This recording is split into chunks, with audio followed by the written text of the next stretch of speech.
j'ai choisi ce type de consultation parce que j'avais beaucoup de patients qui venaient me voir parfois d'assez loin, parfois à plus d'une heure ou 2 heures de voiture. J'exerçais aussi avant dans une clinique qui était à quelques quinzaines de kilomètres de Toulouse. Donc, c'est des gens qui étaient hospitalisés de loin et qui ont continué à venir me voir au cabinet. Et donc, je pensais que c'était une solution plutôt avantageuse pour eux de continuer à être suivis sans avoir à faire ces trajets-là. Et puis, bon, moi-même étant féru de technologie, c'est vrai que c'était assez naturel pour moi, dès que j'ai vu que le remboursement était possible et que la prise en charge pour les patients était possible, de proposer ce service aux patients.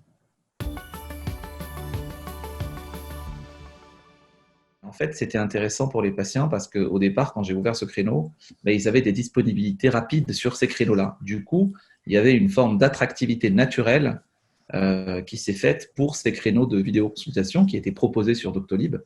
Donc, finalement, ça s'est rempli assez facilement, assez vite. Aujourd'hui et depuis quelques semaines, donc le gouvernement, le ministre de la Santé a annoncé qu'il y avait une prise en charge et un remboursement donc, pour les actes de téléconsultation, y compris pour les nouveaux patients. Et donc, aujourd'hui, j'ai ouvert cette possibilité et j'ai tous les jours entre 1 et 2 nouveaux patients en téléconsultation et ça se passe plutôt bien.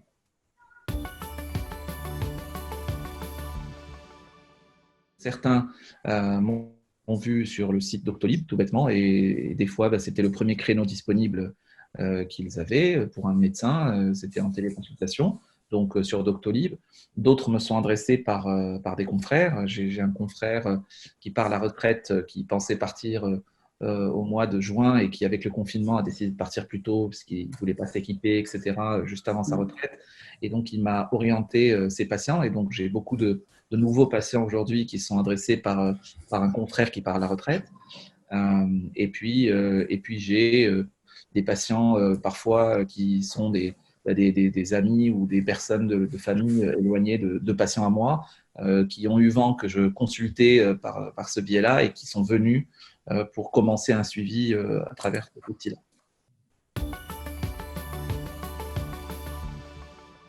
Ce que je réalise à distance aujourd'hui, c'est l'ensemble de mes consultations de suivi, l'ensemble de mes consultations de nouveaux patients.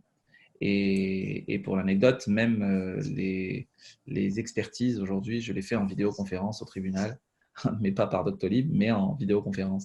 Donc aujourd'hui, je fais tous les actes de suivi par téléconsultation.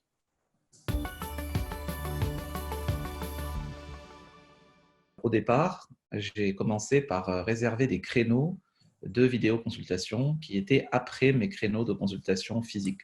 Donc, j'avais fait entre 19h et 19h30. Voilà, c'était un choix. J'aurais pu faire un peu plus tôt, mais d'habitude, je finissais mes consultations physiques à 19h et j'ai rajouté 2 créneaux de vidéoconsultation chaque jour de mes consultations. Et donc, j'ai commencé comme ça. Petit à petit, j'ai vu que les demandes se remplissaient assez vite. Je vais ouvrir la possibilité aux patients de prendre des rendez-vous de téléconsultation finalement dans mon agenda, finalement dans tous les créneaux. C'est-à-dire que je me suis rendu compte que je pouvais alterner entre des rendez-vous de vidéoconsultation et des rendez-vous physiques.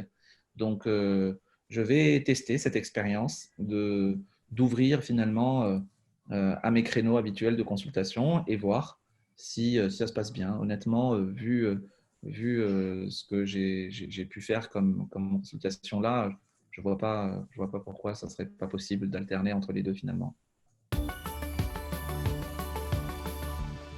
Franchement, ils sont ravis pour la grande majorité, à l'exception de quelques irréductibles qui n'aiment pas Internet ou qui sont un petit peu avec des profils paranoïaques, qui ont l'impression qu'on va enregistrer nos échanges, etc.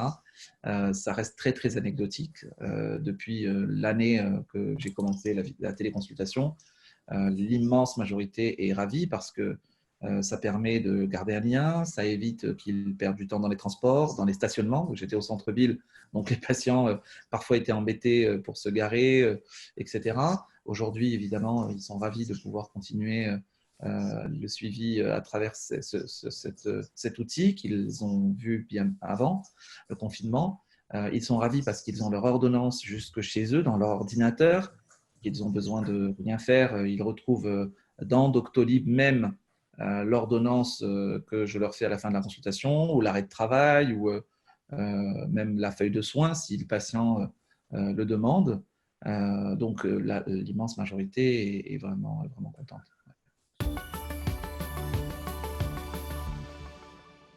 C'est une certitude. Déjà, j'en avais avant le confinement et j'en aurai bien plus après le confinement parce que il y a les nouveaux qui ont apprécié ce moyen-là et finalement pour eux, depuis le départ, on est sur ce mode de consultation et ils m'ont déjà demandé de garder ce mode-là.